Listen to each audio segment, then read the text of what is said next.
Welcome to Built with Purpose. I am Chris Fay, and this is the show where vision meets execution and leadership leaves a legacy.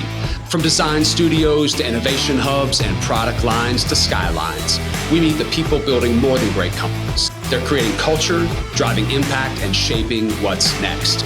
These are the stories and strategies behind how the world gets built with purpose.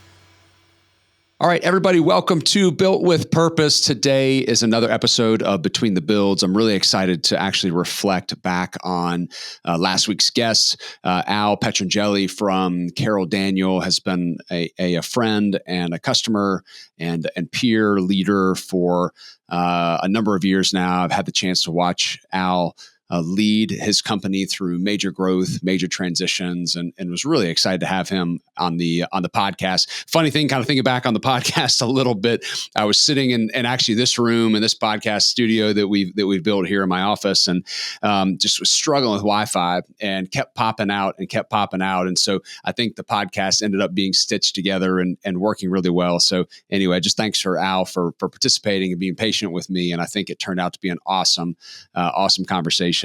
You know, one of the things in talking to Al that I've witnessed, Al runs at a pace and a speed that really inspires others to take action. And Al also does so with this really servant's heart. He talked about, hey, like it's not my job, but if the trash needs to be taken out, I'm going to take the trash out. Like, I'm not too proud to get out there and actually do the hard work that some leaders actually think is beneath them. And so I was actually reflecting back to a couple experiences that I had, and this whole concept of servant leadership came up. And so today I thought we'd talk a little bit about servant leadership, but also the difference in servant leadership and being a servant as a leader. So first off, I think let's kind of talk about what servant leadership means and, means to me and maybe some experience that you've had in your career. Servant leadership means that you are leading to be able to empower and enable and to grow others. You're not leading with personal ambition of how you can further your role and how you can move up in the organization and how you can get praise and accolades inside of your career, but you're leading to try and grow and empower and inspire others. And by nature of watching them grow and to be successful, ultimately makes you successful as a leader. And so I think it's actually one of the best ways to lead teams. One of the other things that a lot of servant leaders do is they lead by example. They set the example for others around them. And actually, I think about me sometimes. I feel like I can be a good coach of people, but I think I'm a better example setter. I can probably set a better example of how to effectively run a meeting or inspire others than I can oftentimes to explain it. And when we've talked about leading by example inside of our organization, it's really a mindset. The mindset is you, whether you know it or not, and whether you like it or not, are leading by example all the time. People are watching you. People are watching how you carry yourself. They're watching how you communicate. And you're either setting great examples or you're setting bad examples. And either way, you are setting a pace and a tone for your leadership style. And so I've talked to my boys about this. I said, look, man, every day you're setting an example for others.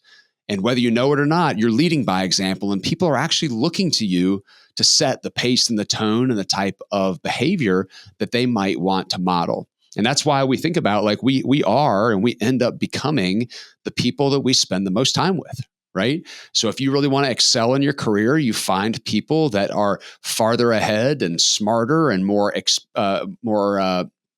senior than you. And if you spend your time around them, just simply by spending your time around them, you're going to follow their example and you're going to see how their leadership works. Conversely, if you spend your time with people that are, negative and naysayers and, not focused on the business and really focusing on kind of what's next for them individually, by nature, you are going to become that person. So when we talk about you are who you spend your time with, it really comes back to this idea of leading by example and carrying yourself in a manner that others would like to emulate and follow. And so when I thought back to Al and this concept of servant leadership, a true servant leader is one whose heart is placed in others. They realize that they have to scale through others. And that's one thing we talked about a couple of weeks ago about scaling through others. right? And scaling systems and processes, and not just trying to do more yourself as an individual leader, but really scaling through others. When you think about servant leadership, it's scaling through others because you want to see them succeed. You're serving them as their leader to help them take the next step in their career. You want to see them grow. You want to see them get the accolades. You want to see them achieve a major milestone. You want to see them drive incremental change in the business. And you, as a servant leader, get your value and your worth by seeing your team grow.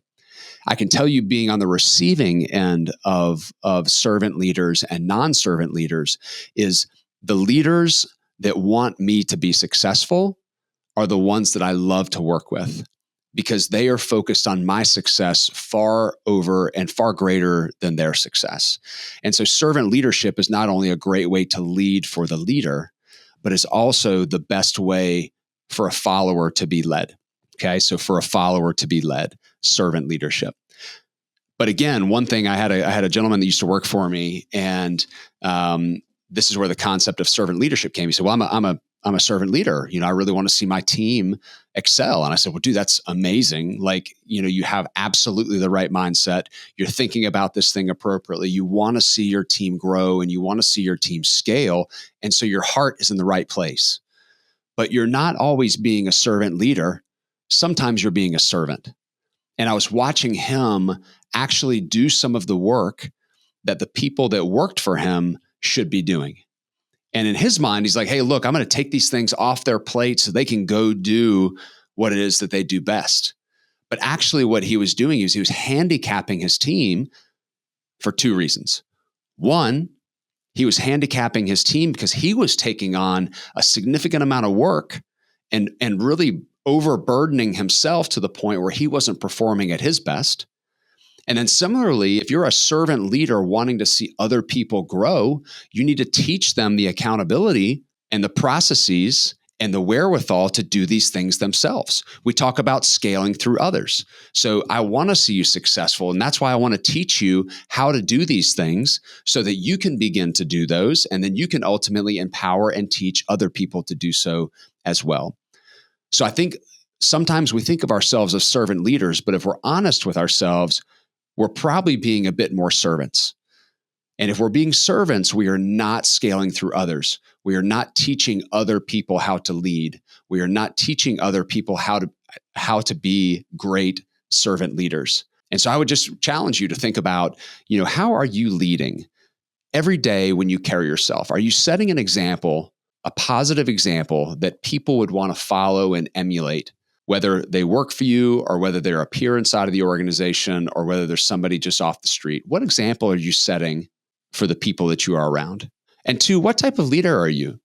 Are you a leader that is driven by your own self-ambitions and what happens to you? Or are you driven by seeing other people be successful and to see other people grow and to realize that scaling through others is the ultimate way to exponentially impact your business or your team or your organization? And then I would also ask you, are you being a servant leader or are you just being a servant? Look at what you've done this week. Look at what you've done last week. Are you doing tasks and activities as a leader or an executive inside of your business that somebody else should probably be doing? And the question is, why are you doing those tasks? You are not scaling through others. You are not leading appropriately if all you are is being a servant. And if all you are is being a servant, you are stymieing your ability to grow. And you're stymieing your company's ability to grow. So those are some really great questions. A couple stats I just want to throw out there is we're just thinking about, empowering decision makers, empowering frontline decision makers, and did some research on McKinsey. People outperform their peers by nearly 33% in productivity when we're empowering our frontline decision makers. And also, they are 1.5 more times likely to give you a strong engagement score if you're empowering your frontline leaders. But what's interesting in the AEC industry, one that many of you and many of us serve, you look at a Gallup poll, shows that only 21% of employees feel that their leaders coach them to improve. 21%. That means 79% of your employees If you're in the AEC industry, don't feel like you're coaching and leading them to improve. And I would just challenge you, you might be being a servant. You might be putting your own personal ambitions ahead, or you might not be setting the example by which others might want to follow. And so ultimately, this all comes into creating a high-performing culture, high-performing teams, empowering and enabling people to grow, which is what we all want to do as humans. We want to grow, we want to contribute, and we want to feel like we are part of something greater than ourselves. And when we're given the autonomy and the opportunity to take action and to lead and to help grow something, that all gives us this individual personal worth. So I just challenge you to go think about your week. Think about what you did yesterday. Look at the meetings that you sat in. Look at the activities that you performed. Look at how you're communicating with your team. Look at the example that you're setting and ask your team, am I setting an example that you would want to follow and emulate? Am I empowering you and teaching you to take the next step in your career? You'd be amazed at what happens when you have asked that simple question to your team, whether it's an anonymous survey or a quick conversation. So I hope this helps. Obviously, progressing ourselves all as leaders. Every time I have these conversations, they're always great learning experiences for me. This is part therapy for you and part therapy for me. And so I hope you enjoy the conversation. We have some amazing guests coming around the corner. And with that, keep building with purpose. See ya. Okay, thanks for joining me on Built with Purpose. If you have enjoyed today's episode, subscribe, share, and leave us a review. It helps more bold leaders find the show. For resources and show notes, visit our website and connect with me, Chris Fay, on LinkedIn. Until next time, keep building great companies, cultures, and legacies with purpose.